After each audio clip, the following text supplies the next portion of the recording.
देखे भैया, एक प्रेमी और प्रेमिका के प्रेम कहानी कैसा रहे कि प्रेमी और प्रेमिका के मिले खातिर बुला के और जान से मार देले बा और अपने दूरे पर लाश चलावत। ये वीडियो को देख के सब कोई के रूह कांप उठा था। आई सुनी जा बंशीधर चौधरी की आवाज।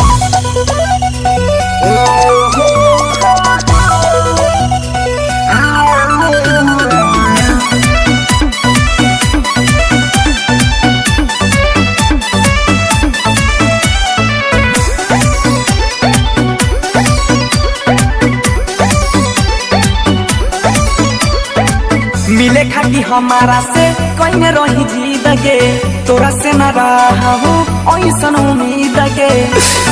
जो बेवफा तू ठीक है। मिले खाती हमारा से कोई न रही जीत के, तोरा से न रहा हूँ ऐसन उम्मीद के। फोन करके हमारा बोल गे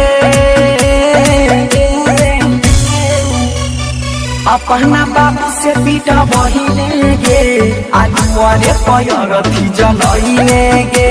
अब भई बस जान मारा बहिले गे, आलुआरे प हमारा जलैले गे।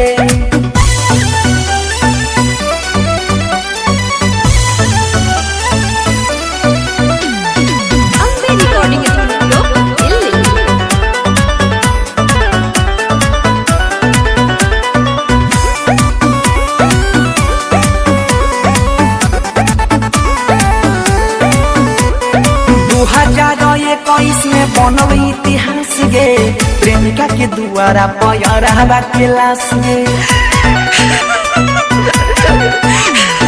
2021 में बनल इतिहास गे, प्रेमिका के दुआरा पैरहबा के लाश गे। कौन बदला चुकैले गे,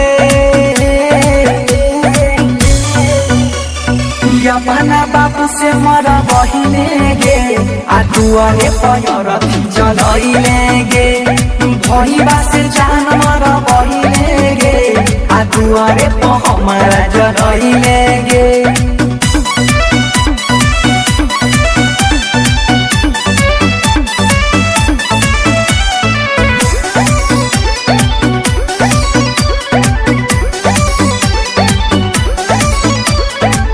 कहने छे मैया हमर बाबू भाई इधर, ब्रिजेश बिहारी रोवे गावे बनसीधर। जा बेवफा तू हमार दुनिया छीन के खुश रह। कहने छे मैया हमर बाबू भाई इधर, ब्रिजेश बिहारी रोवे गावे बनसीधर। अपने हाथ दफनैले गे, बाहू से हमरा मारा बहिले गे, आदुआरे पैरथी जलैले गे। भईबा से जान मारा बहिले गे, आदुआरे प हमारा जलैले